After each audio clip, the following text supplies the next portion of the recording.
How are you guys this morning? This fine Tuesday morning? Hold on one second here while I get you my monitor.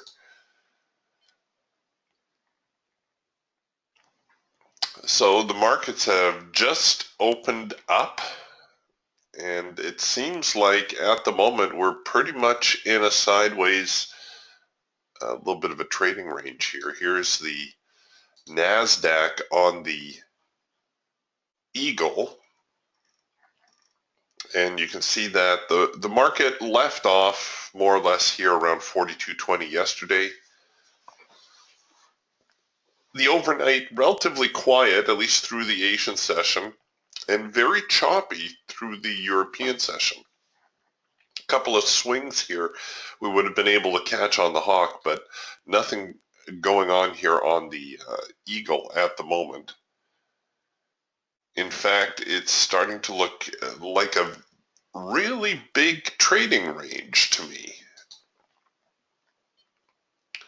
Our hawk also kind of confirming what we suspect about the trading range, namely that we've got all these yellow bars pushing through here. And again, they're all printing more or less the same latitude, which suggests neutrality. So we're going to want to be a little bit careful. Yes, technically there is a little bit of an opening gap above the market. Prices may choose to try to get in there.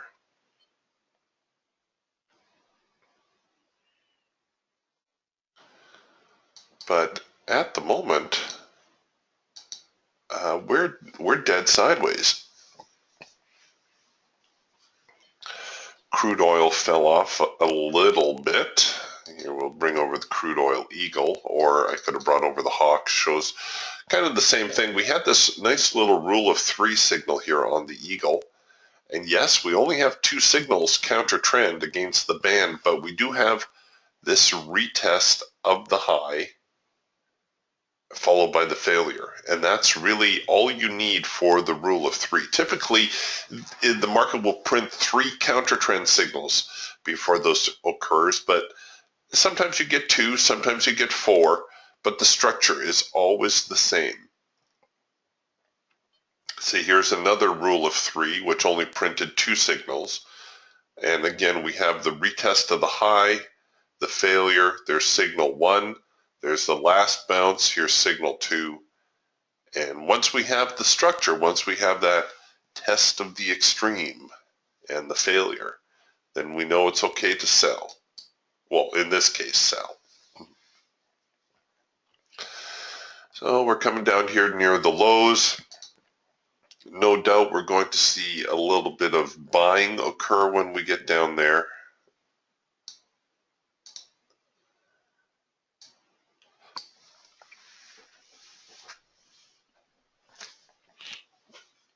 And now we're just kind of drifting. Let's see if I can find out what's going on here.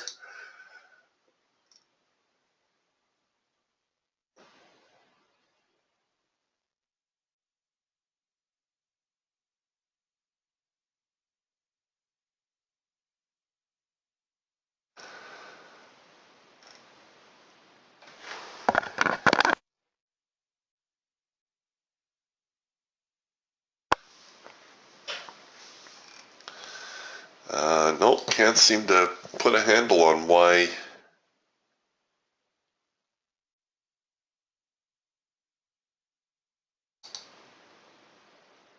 the market is drifting. I can't see that we're waiting on anything. I am going to check the news sites and see if there are any reports pending today.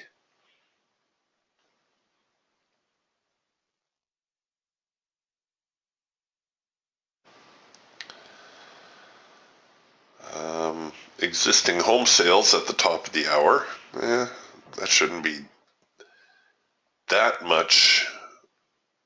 No, kind of looks like it's a sort of quiet day. Well, the market's certainly responding that way.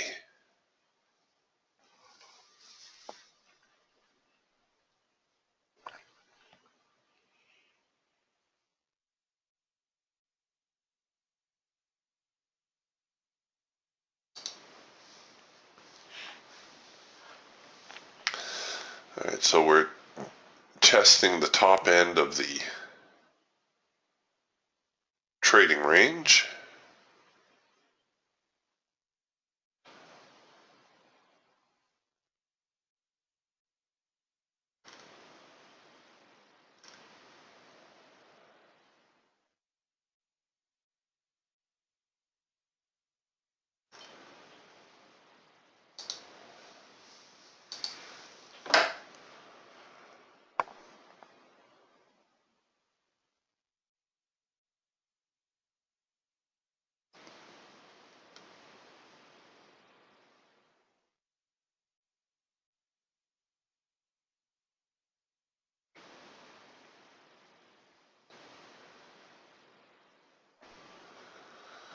Okay, and we are getting a first micro macro cross here. Now, you can see we've also hit our resistance line here on the support and resistance suite, pretty much hit it on the number. Because the market is drifting sideways, there may be enough here to get a scalp out of this trade.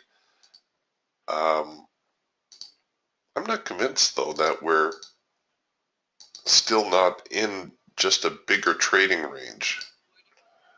What I should be doing is just putting a onesie on this.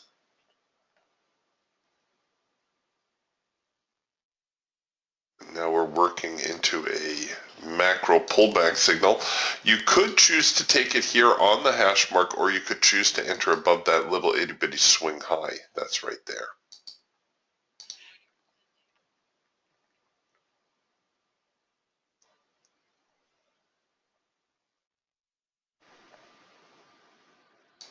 Okay, now the macro signal is retreating once more, and we're into yellow bars. Oh, and here comes a red bar buy signal. This will really be the last effort on the part of the buyers before this market really tries to get through the lows. Not the most promising looking trade. What I'm looking for here is just a really quick test of the extreme, and hopefully I can get in and out of here with a profit before this falls apart. Come on, get up there. All right. Whew, that was close.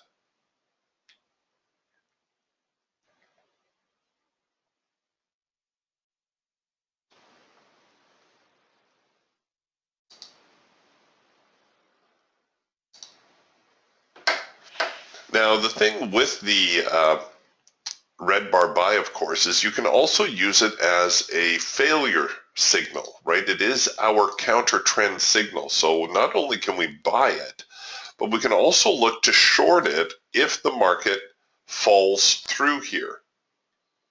Now, I know this is all still very early, and yes, technically, this is the first micro macro cross that's building here, and it too has slipped into yellow bars. The thing with the first with the red bar buy, of course, is you do not need to buy it or sell it for that matter. You can simply use it as an early warning that the trade or the trend may be turning over. It might be changing. The key here is going to be to get below this low down here around 42.01 or 42.03, somewhere around there. That's going to be paramount. If we can get below there, then our trade has a little bit of a chance.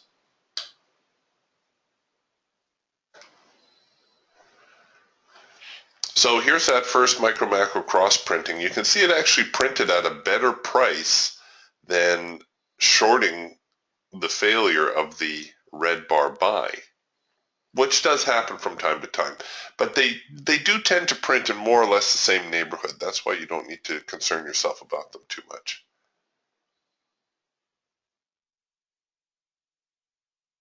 Come on, buyers or sellers. So here's the green bar sell. And again, this is all very sideways, right? With the sideways range, we're always better off waiting for the market to get outside of this range and then look to buy or sell.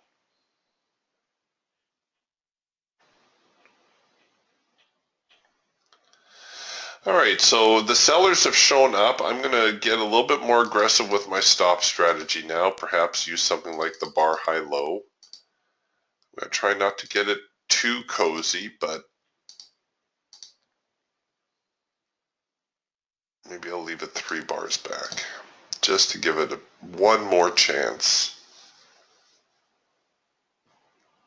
After all, markets don't change trends on a dime. They're going to flounder around a little bit. Oh no, he's floundering too much.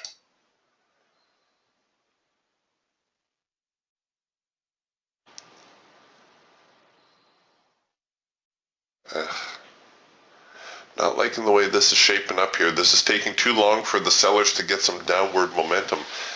That tells me that prices are pretty much balanced, which of course we probably suspected, given the sideways range. Oh, baby. All right, I'm going to, no. I was trying to take the trade back above this high right here where I initially had the stop. But it was a little bit too slow with that.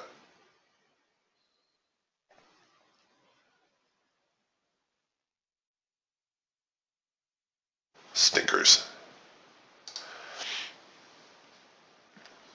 So a wandering market means big stops and tighter profit targets.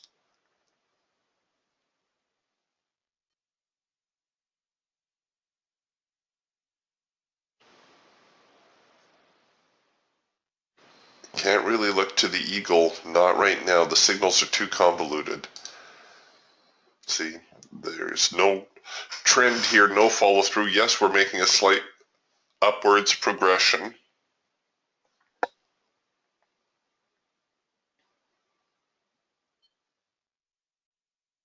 But it's not exactly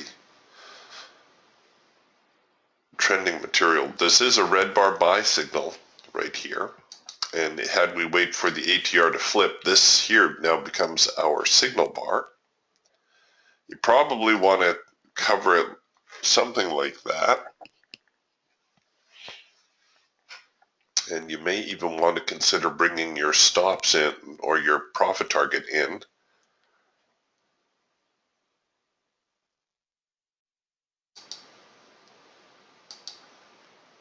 But when the eagle is looking like that, not really trades that you want to try to jump on board with.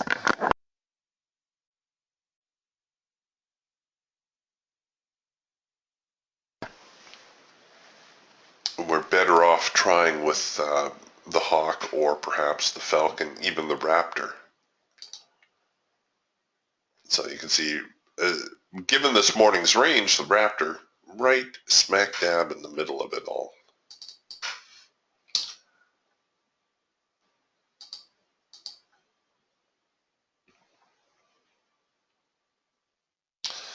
So we're producing a soft edge sell here on the raptor. I think though buying anything, or pardon me, selling anything above this price down here around 42.04 is going to be a little problematic.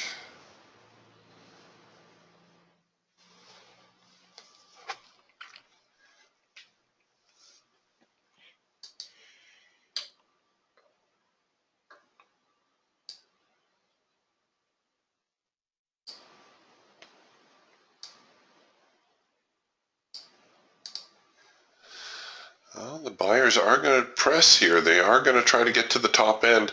Geiger counter dead neutral.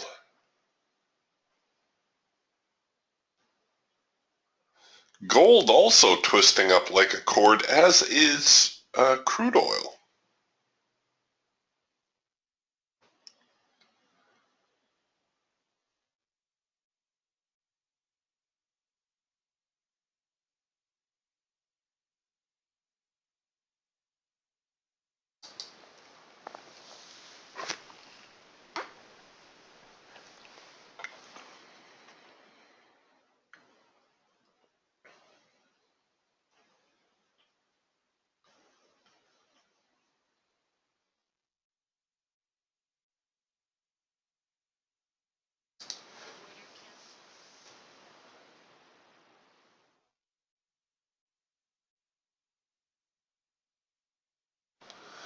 We might be sitting on our hands here for a little bit, folks.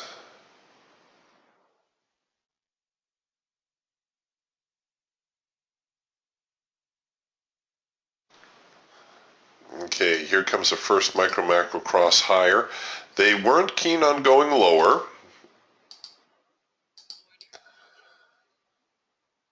The sell programs. So let's see whether or not they're going to try to move it higher now. So we'll set up.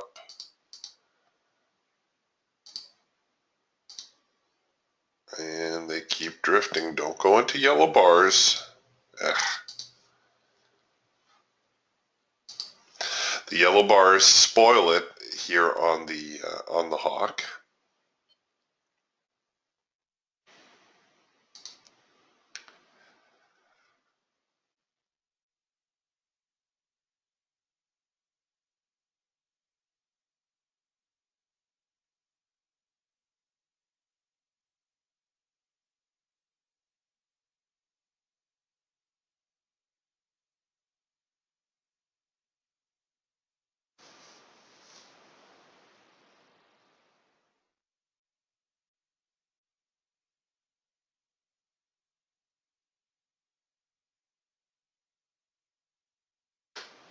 No, we've got a sideways market. Not much we can do with it. I'm going to snoop around, see what else is going on.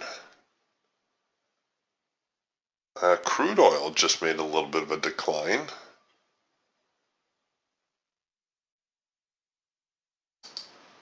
Here's crude on the Eagle. And we're down here testing the lows. Now, because this market has also got a little bit of a sideways drift to it, it's one of these signals I'd actually rather let it see break and then retest. So what I mean by that is, let's see if it gets out here. It's going to retest, and then we're going to look for our sell signal.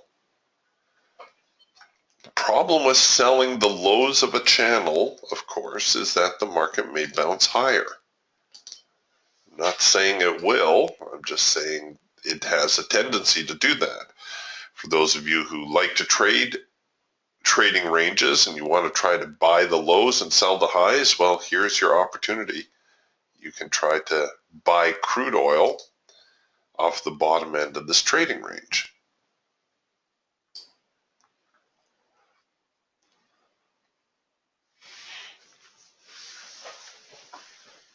Essentially a double bottom, I guess.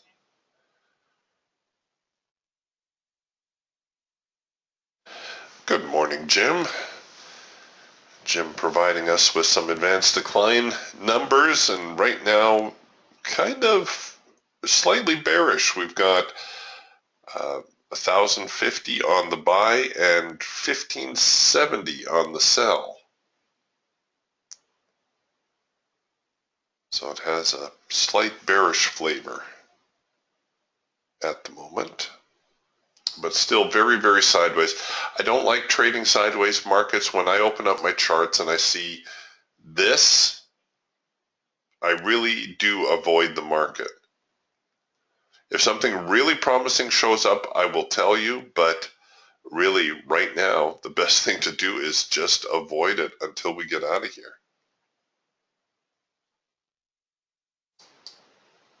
Because you're only going to get hurt.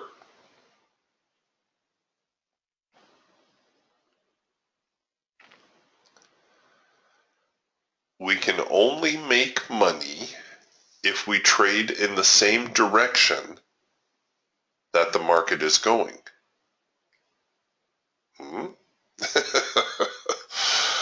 There you go. There's a pearl for you. Put that one up on the wall. So if the market has no direction, we can't make any money.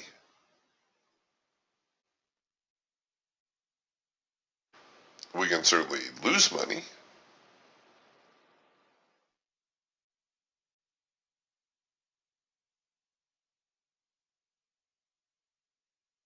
And you see it almost looks as though they're winding even tighter.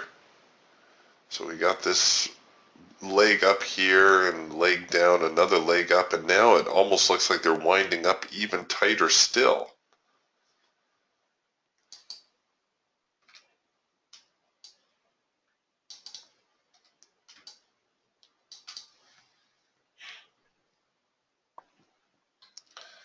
But just very, very sideways.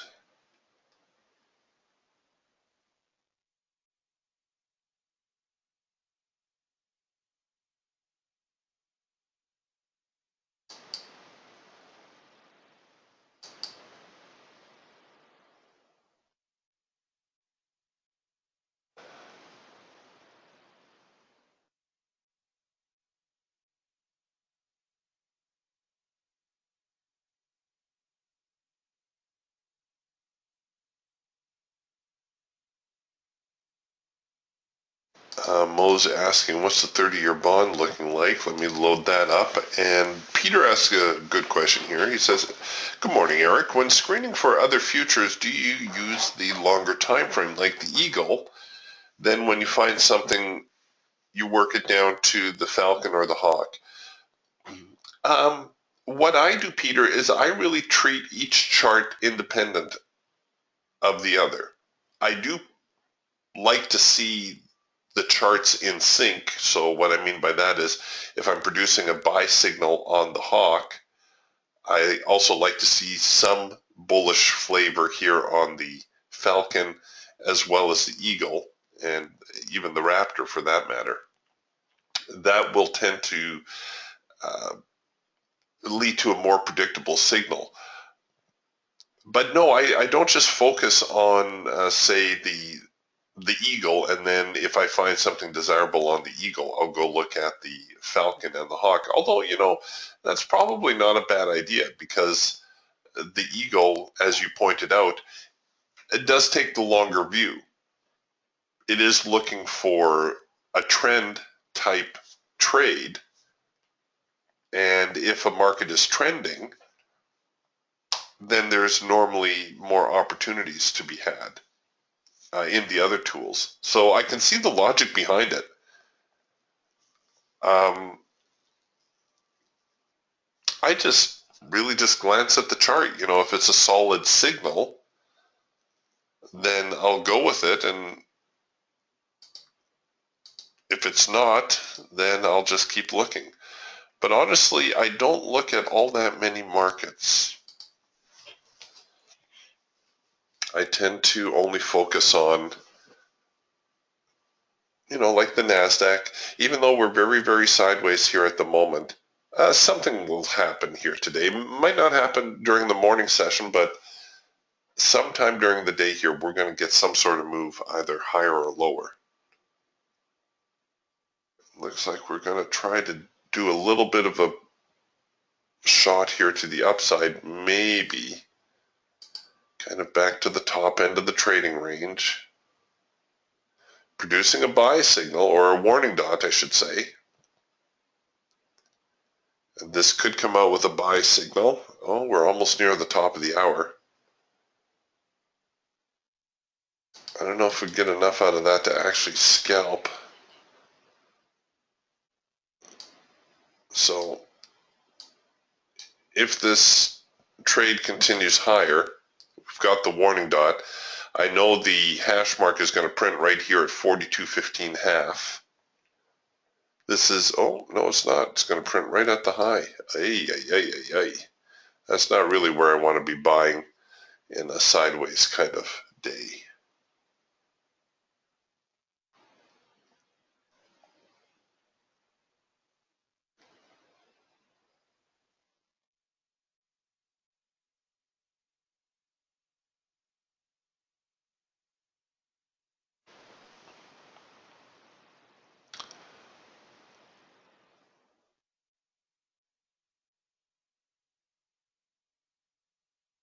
All right, so I'm looking for the sellers to knock the market down now. There's obviously sell limit orders up here as the sellers try to push it down. But look at this, the buyers keep chewing through the order.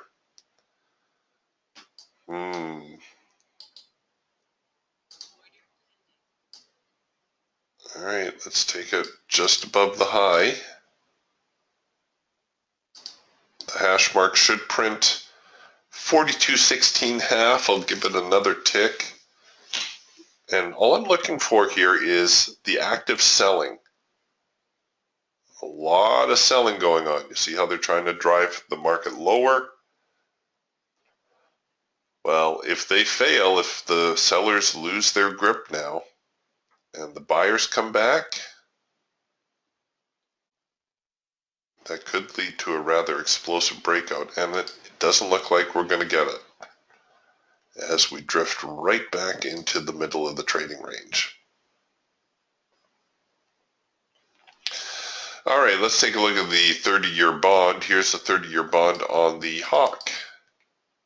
Now, with the 30-year bond, I actually run a 2, 4, and 4. So 2-tick Hawk, 4-tick Falcon, and Eagle. But I just put this over my 466 chart. But you get the general idea. Bonds actually kind of weak, falling off since the London Open, really.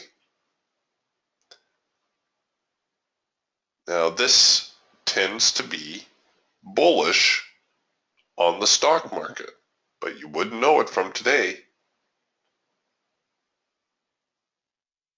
as they're flip-flopping a little bit. So there's the 30-year bond on the Hawk.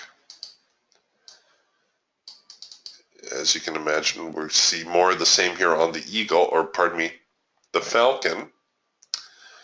Nice late filter entry / trend change signal right here. That's pretty much textbook, that bad boy. And just look at that follow through. What a fantastic night in the 30-year bond. Again, looking very bearish, which you would think would cause the stock market to be a little bit more bullish. Here's the Eagle, rule of 3 signal, producing about the same time that we saw those other signals on the Hawk and the Falcon. And again, just exceptional follow through right now. Now, if the 30-year bond does tick up and say get into this hard edge, well, that would be enough to see the stock market head a little bit lower. But of course, if the ZB continues to drift lower,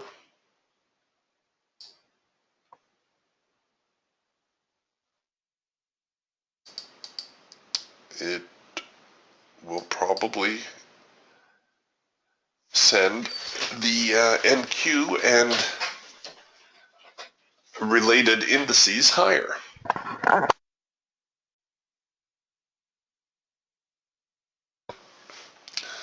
Oh, we're just going sideways.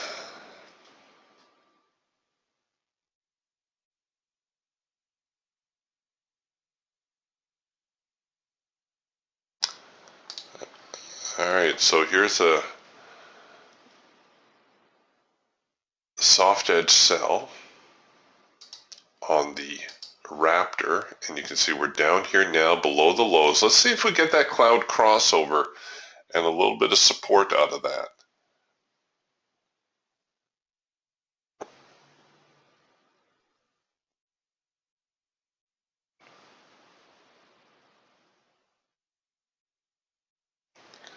Essentially what I'm looking for here is to retest the bottom end of the trading range. We're in the middle.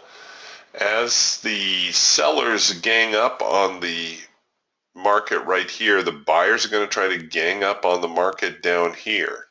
All right, there's our sell warning dot. Get ready with my order.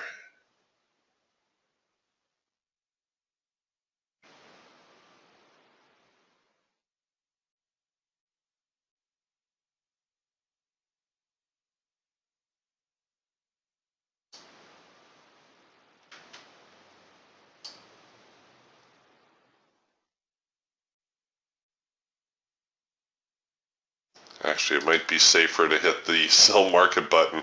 I'm afraid there'd be an explosion to the downside, and they trap my order and then do a quick reversal. I was trying to keep it out of harm's way, but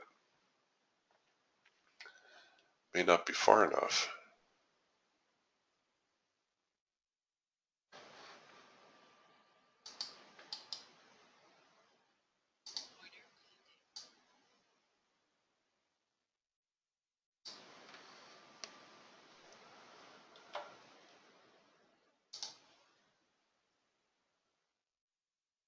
So we'll have comparable signals on the Falcon and Hawk to coincide with what we're seeing here on the Raptor.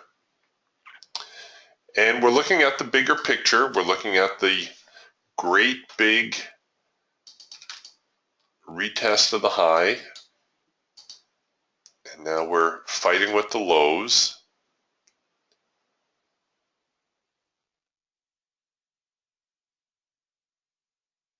The buyers were unsuccessful moving the market higher. So now we'll see whether the sellers can move the market lower. Just waiting for that hash mark. There it is. And we engage the signal. And now we'll see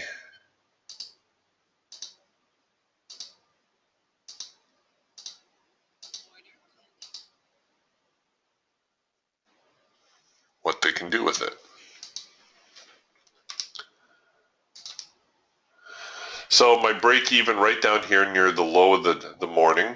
And as I said, we're going to see the sellers start to, the buyers start to beat up on us as we get to the bottom end of this trading range.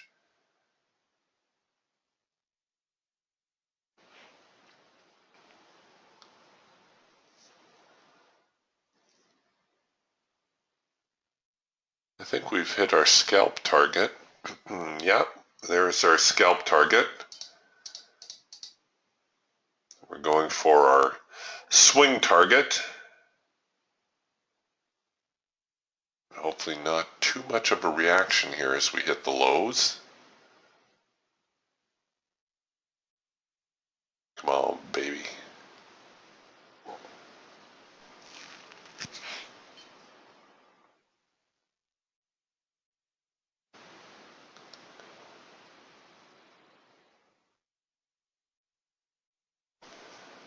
There we go.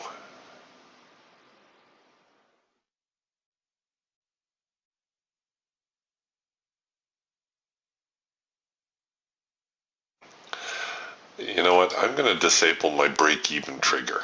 Just because I know there's going to be a reaction here once we hit the lows. And in fact, here comes the reaction. It's a little bit early.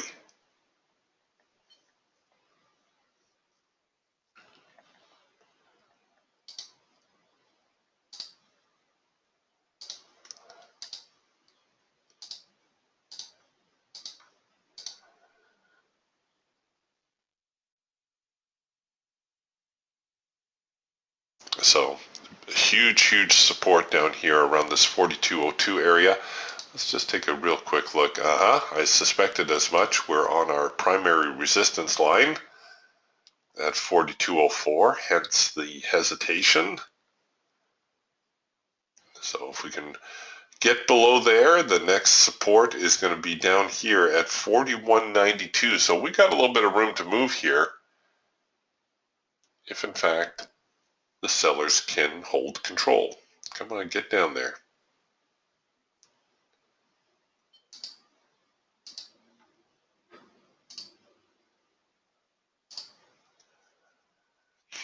And comparable signals, as I mentioned, on the Hawk and the Falcon.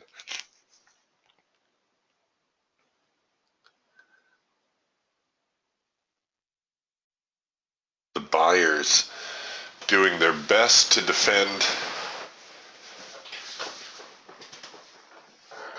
the lows.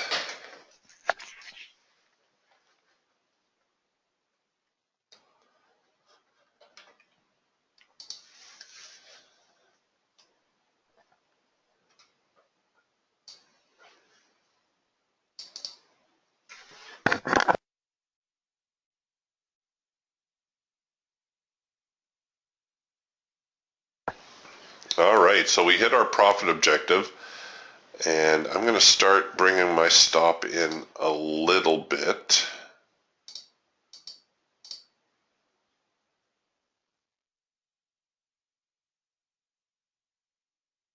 Well, here, I'm going to manually bring it down here for the moment.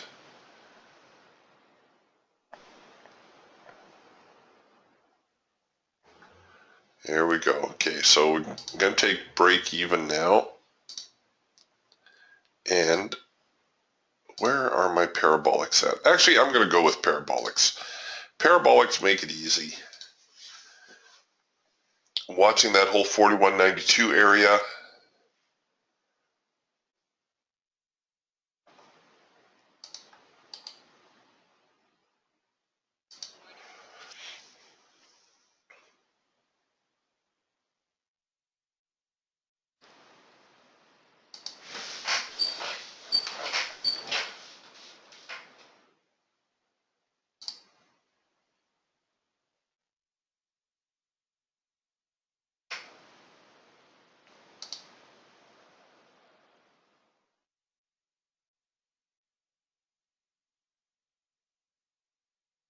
Come on, keep going. There you go, you got it.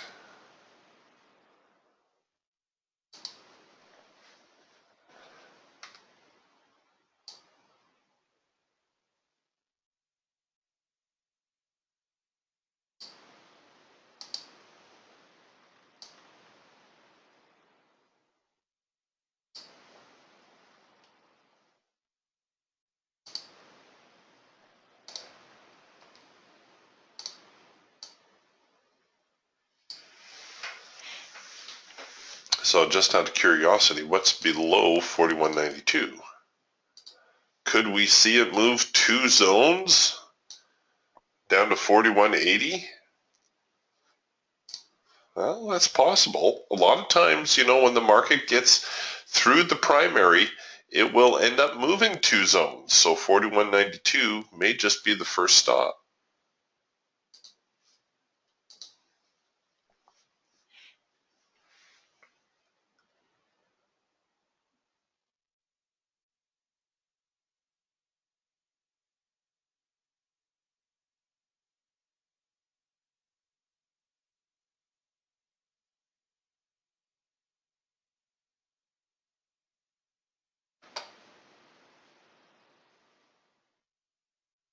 There you go. Come on.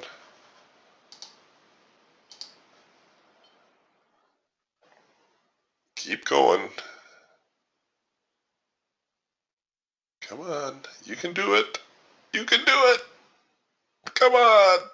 Oh, there we go. So here's 41.92. This is going to be our median line now.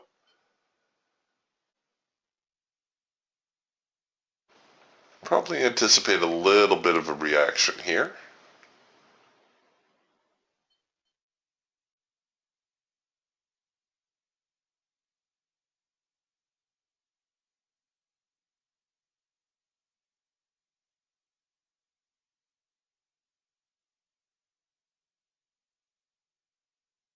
And what did I say? 41.80 something?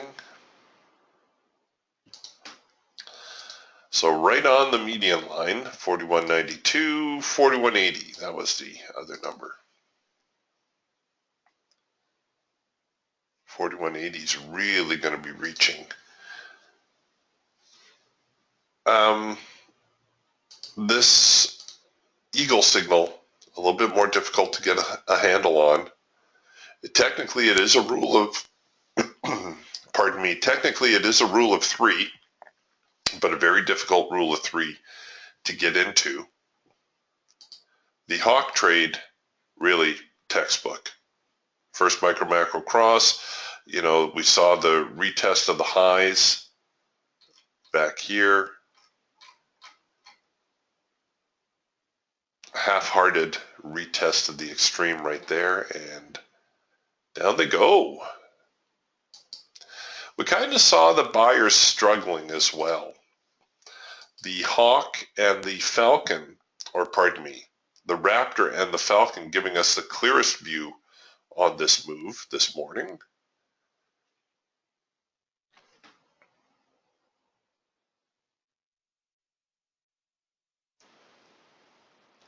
As we contend with this 41.92 area, let's see if we're able to ride out this little swing as the market likely to drift to somewhere around 41.80, 41.85. Seems like a feasible move.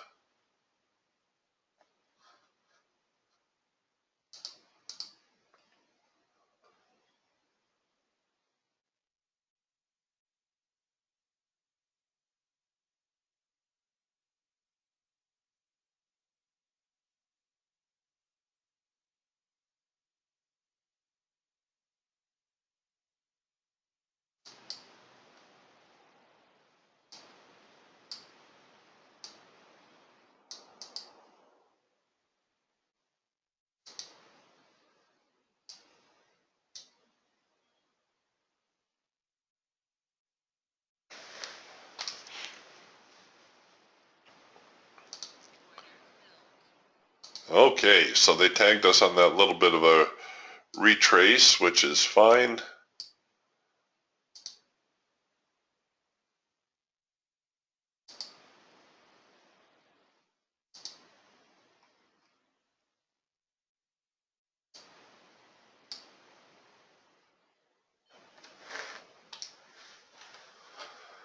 Nice little trade.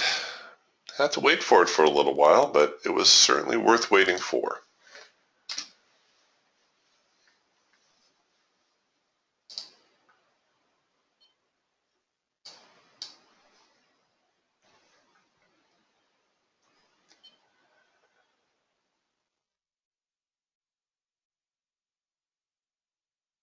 Crude oil still slipping lower.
And there they go. So almost down here to this 41.85 area.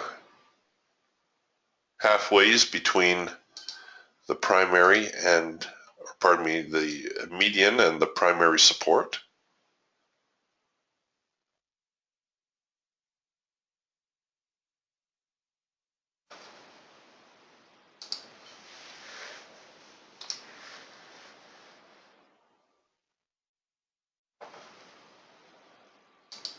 Hooray for us.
All right, so we're just on hold now until we get another signal.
Paco is commenting on my Windows 10 problem, which those of you who were in the room or read my weekend update are familiar with my rant.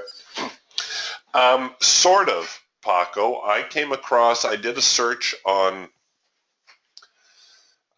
Google, uh, how to make Windows 10 more like Windows 7, and there's a few settings in there that have helped me get some of the functionality back to my computer. Just one second here, and I'll see if I can find it.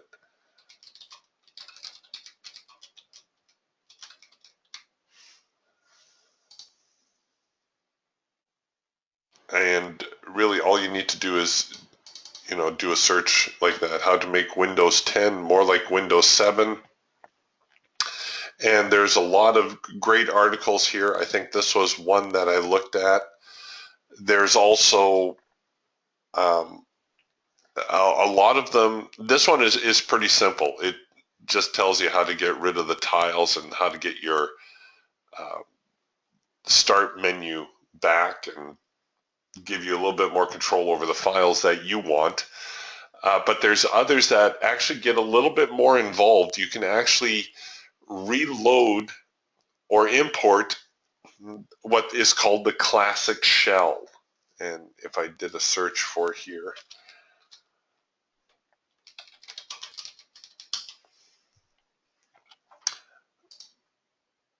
this is a website. This is the one I was looking for the other day.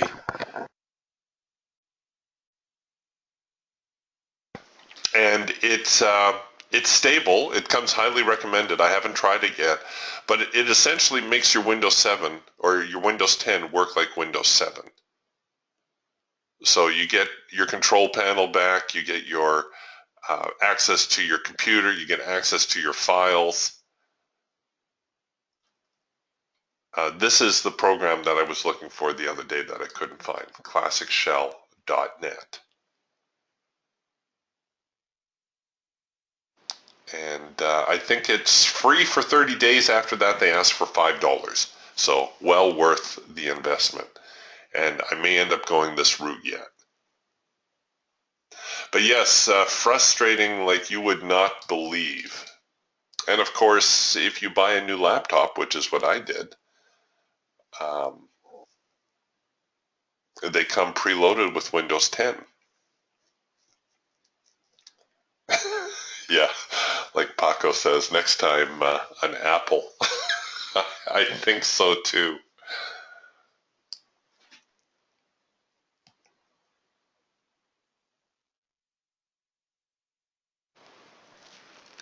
I don't mind the new operating system. I don't mind if they want to change things. What I mind is losing control over my computer. I hate the big brother attitude, whether it's from a corporation or from government, that when people think that they know what's best for you, like you're some child.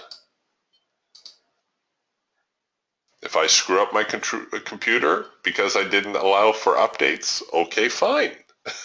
It's on me then, isn't it? I'm an adult.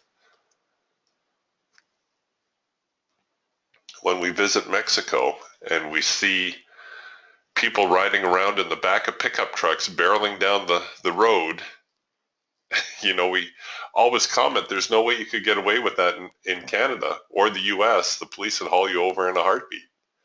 But in Mexico, they have the attitude that if you choose to ride in the back of a pickup truck and you get hurt, well, then it's your fault, isn't it?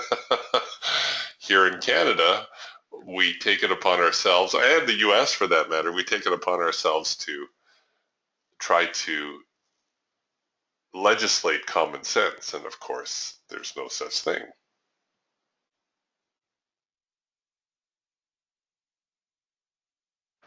Yeah, you're welcome, Curtis. Curtis says, thanks for the site info. The classicshell.net, that's the one Adam was trying to get to me the other day, and I forgot about it.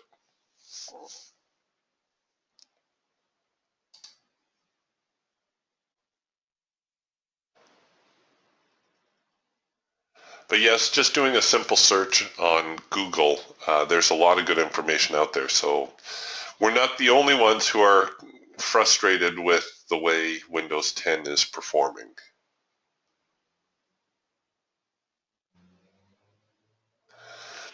All right, we've made a fairly substantial move lower now.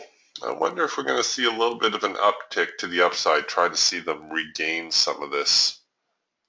If the buyers are going to try to get in here, maybe force the market to the hard edge.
Well, that's interesting, Mo. Mo makes a comment here. He says, Eric, I hear of a group out there that you can actually subscribe to that puts you on the CME server.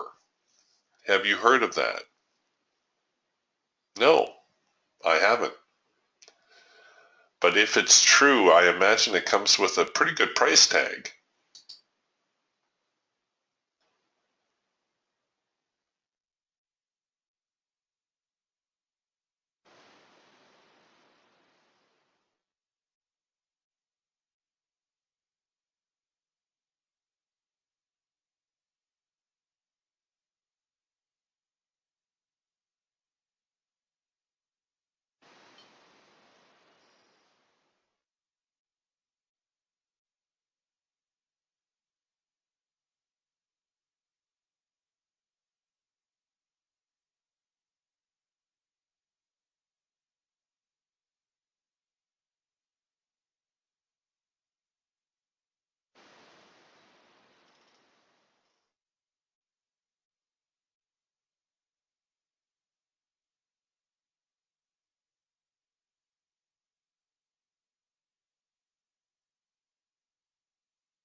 Okay, so we are seeing a little bit of an uptick here.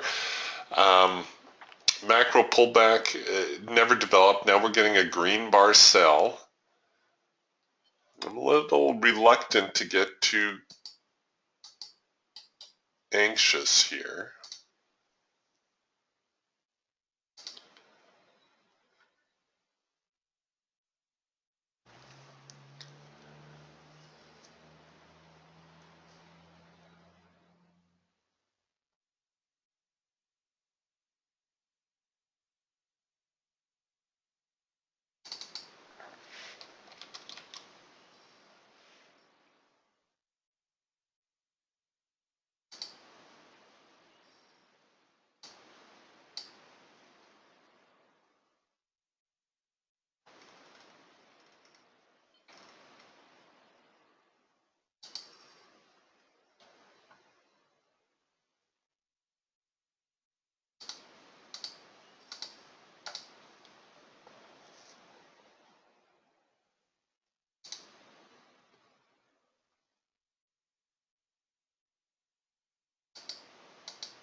Mo says, for those of you interested, the service is called Aurora CME Server, and it runs about $225 a month.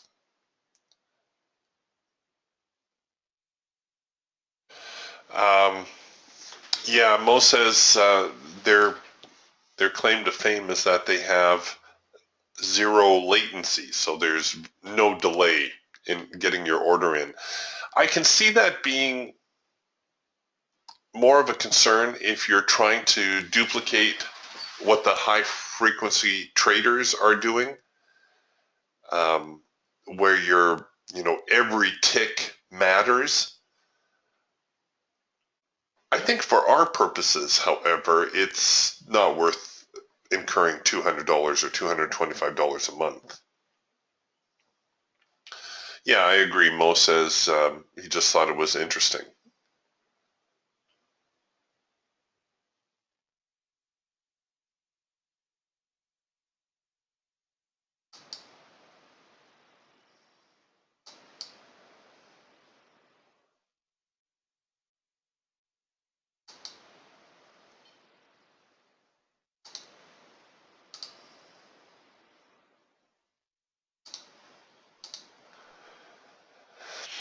So a little itty bitty pullback.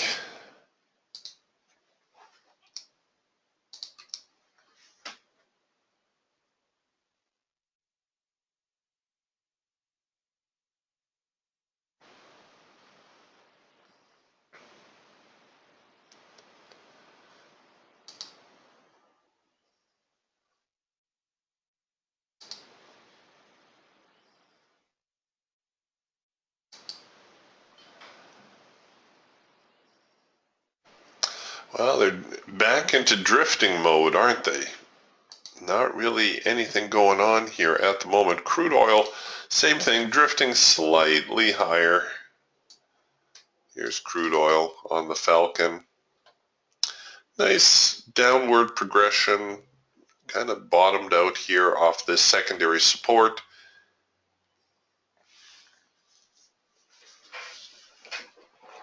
Nothing really tradable here at the moment.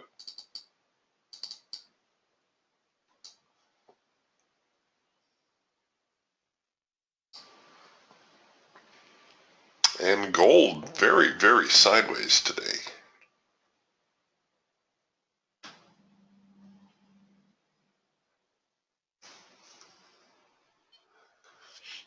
Mo says the 30-year bond really took off, which is what you would expect to see after a strong move lower like that.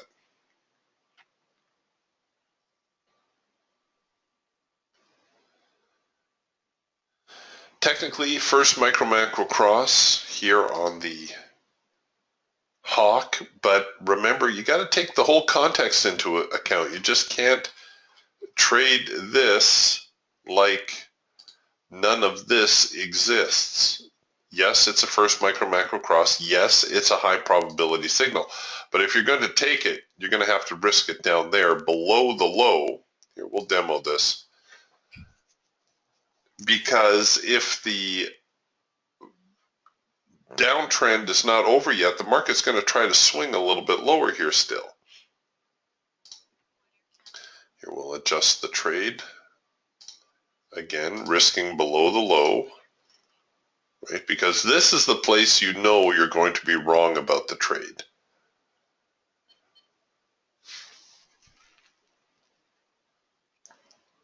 And we're into a macro pullback / first micro macro cross, and now we're into yellow bars, so we can nix the signal entirely.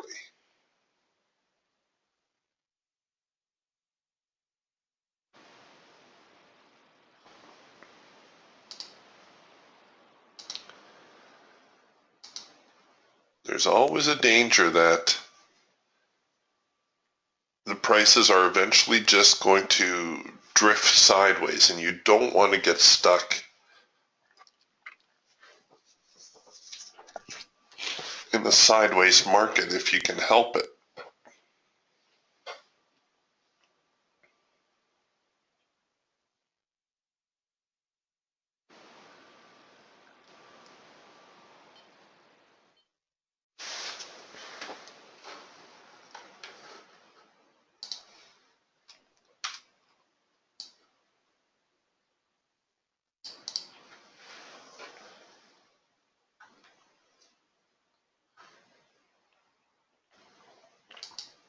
Okay, this resembles a soft edge buy on the Raptor. Normally, we like to see these things develop a little bit lower down here, and then the signal print, that gives us a little bit more room.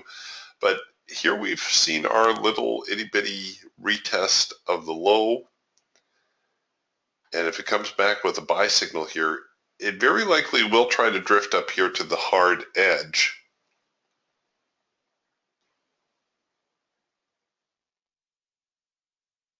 Not the most promising of signals, but just pointing it out to you.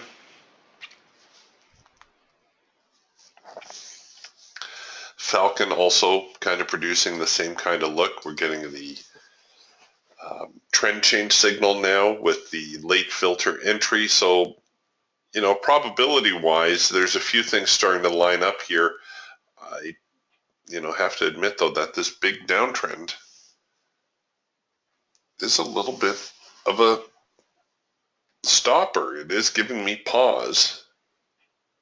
That's why very often if I have the market paying off in one direction, I'll stay with that side, and sometimes even to the exclusion of counter trend trades. So what I mean by that is we had a very nice progression here to the downside. The market fell off, hit our profit target. I'm really not all that keen on buying.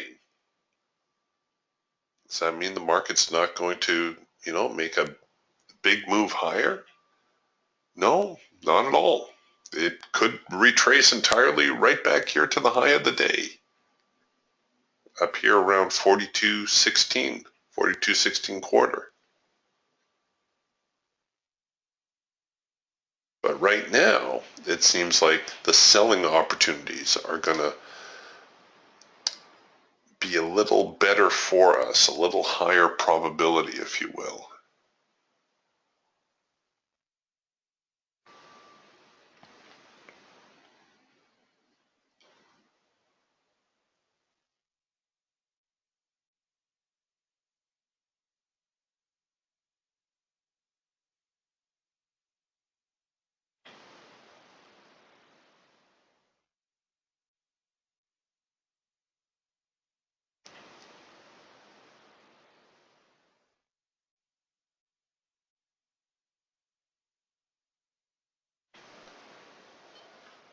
Okay, some yellow bars here as it looks like they're going to try to retest these lows.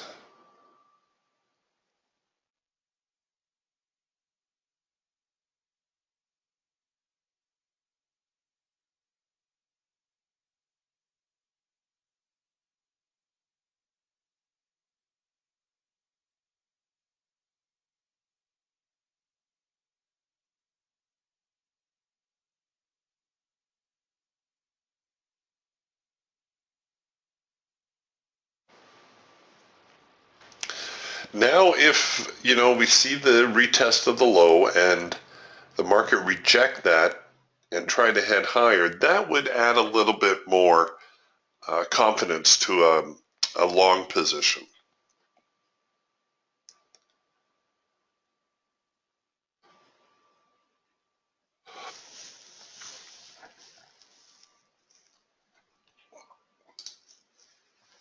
Sometimes the hardest part in trading is just, waiting the market out. Don't get bored.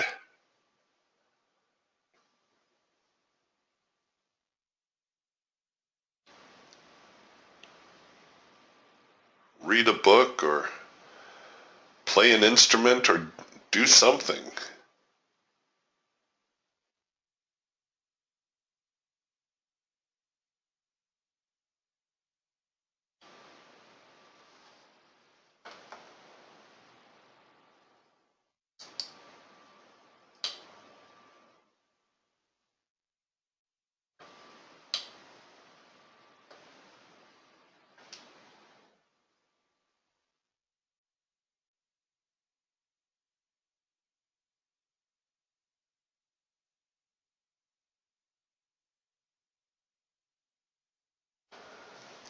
The sellers seem to be holding the market.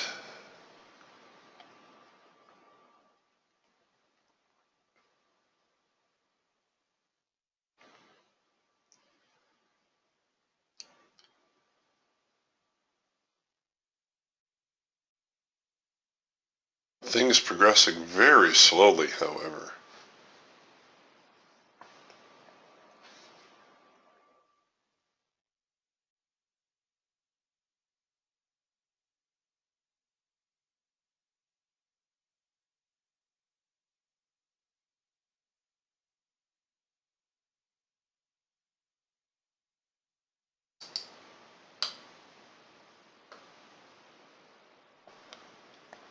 Okay, so here comes that retest of the lows.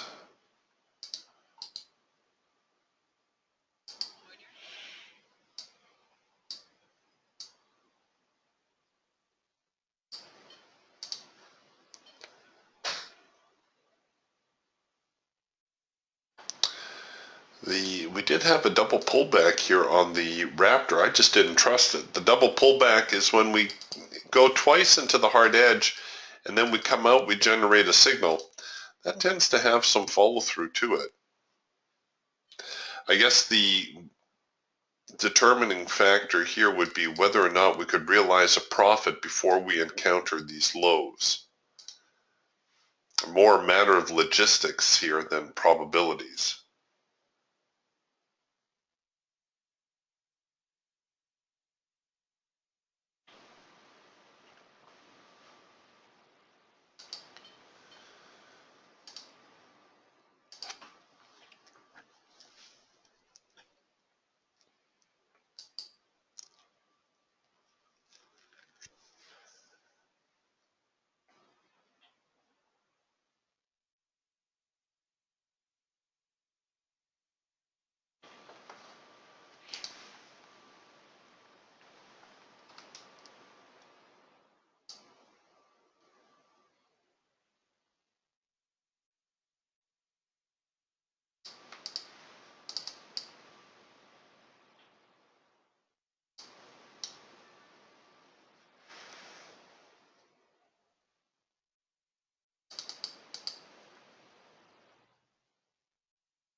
Ho hum.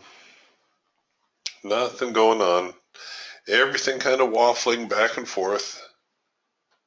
Kind of drifting in a little bit of a sideways pattern again.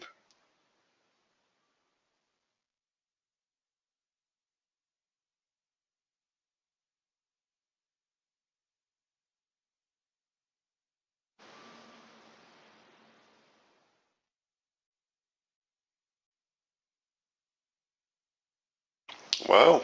The advanced decline numbers certainly have gotten a little bit more bearish. Jim says we've got almost 1,000 on the buy and just over 1,800 on the sell. So we started the day, I think it was around a negative 600, and now they've gone to a negative 800. That will be in part due to that decline that we participated in.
So here we are retesting the lows. Oh, and the sellers pulling it off.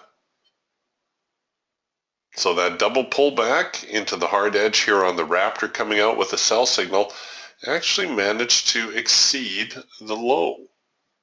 That's interesting. Didn't think they had it in them.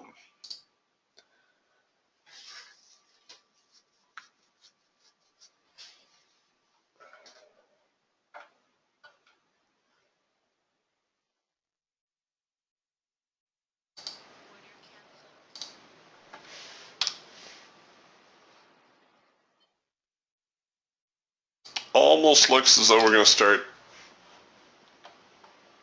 moving sideways again.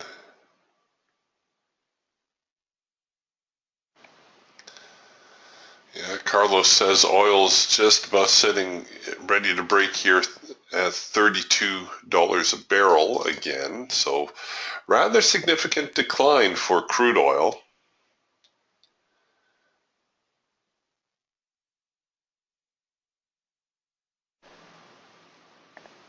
This is likely to be some buying pressure down here. The traders, always favoring even numbers. See what happened here at 33. Prices got to 33. There was some support. It's natural to assume there will be some support at 32 also.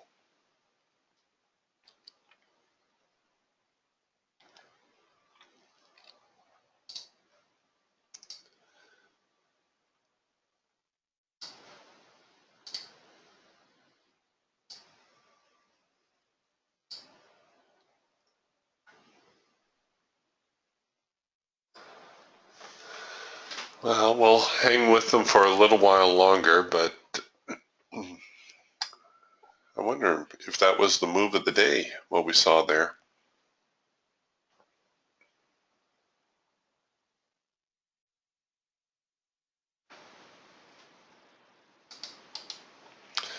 The move du jour.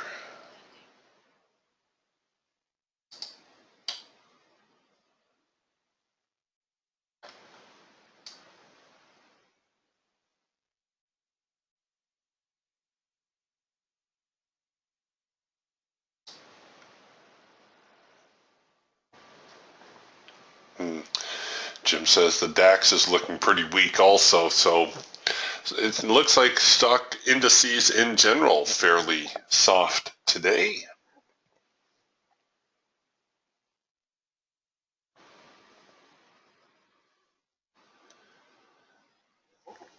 And crude oil I saw just touched 31.98.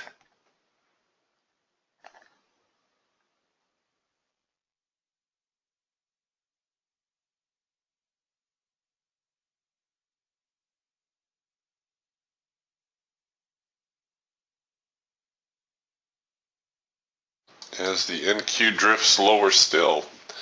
Pretty impressive.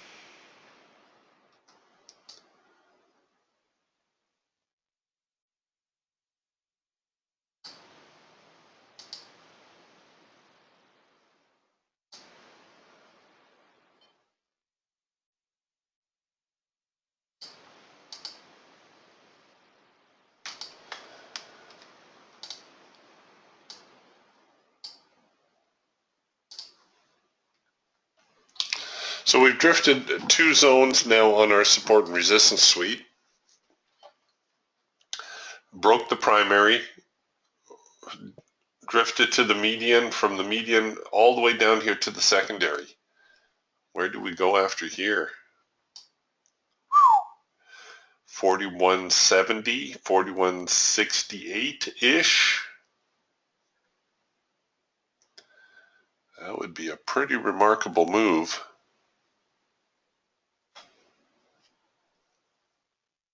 For the NQ today.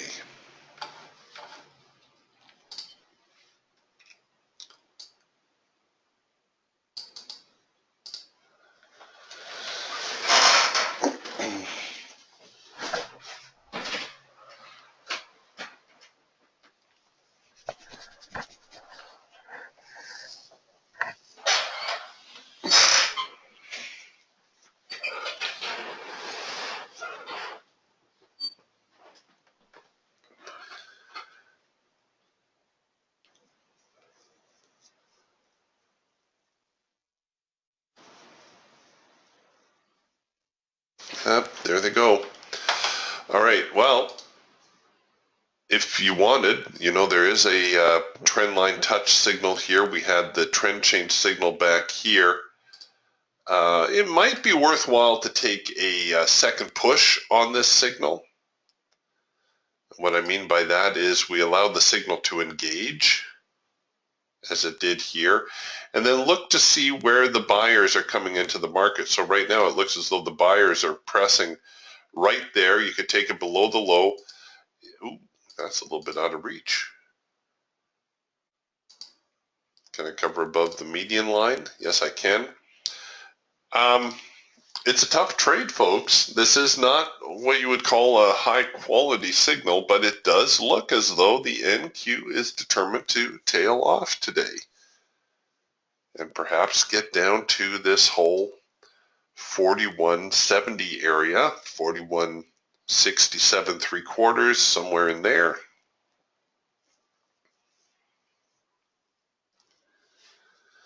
You see, now that that bar has gone green, that really shows us that there was some buying pressure on this particular price level, which is exactly what we want to see. We want to see where the buyers are.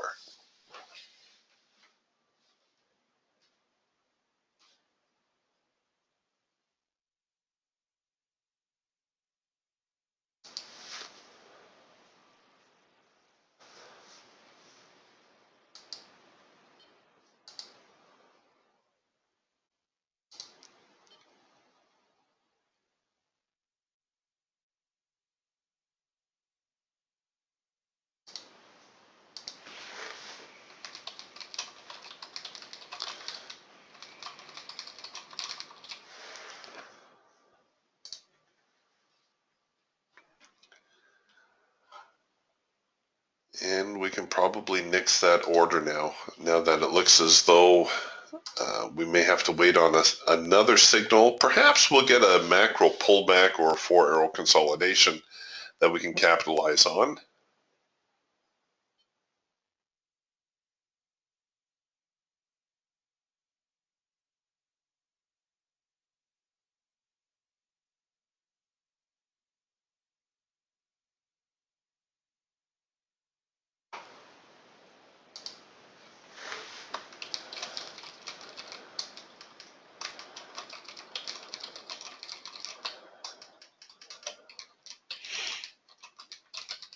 Todd's asking, how can I send trades while in the room?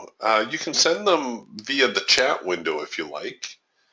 If you would like me to share them or keep them private. If it's a chart, I'm afraid you have to email it to me.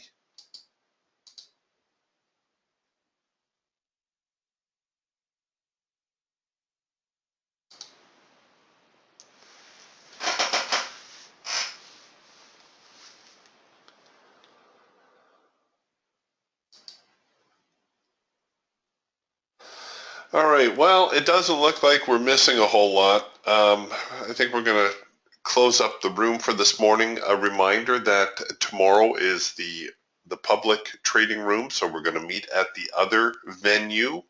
If you don't have the address for that room, please email adam@indicatorwarehouse.com or go to the Indicator Warehouse website and find the link for the free trading room. You can add yourself to that mailing list. It does look like the market's going to drift now to this whole 4168 area. After that, we're probably going to see the buyers dig in because we're here at, I think, last Friday's highs were around this 4170 area. All right, you guys, have yourselves a wonderful day. Be careful. It is going to be a little bit of a crazy ride for the rest of this session. And I'll see you guys tomorrow. And girls, bye for now.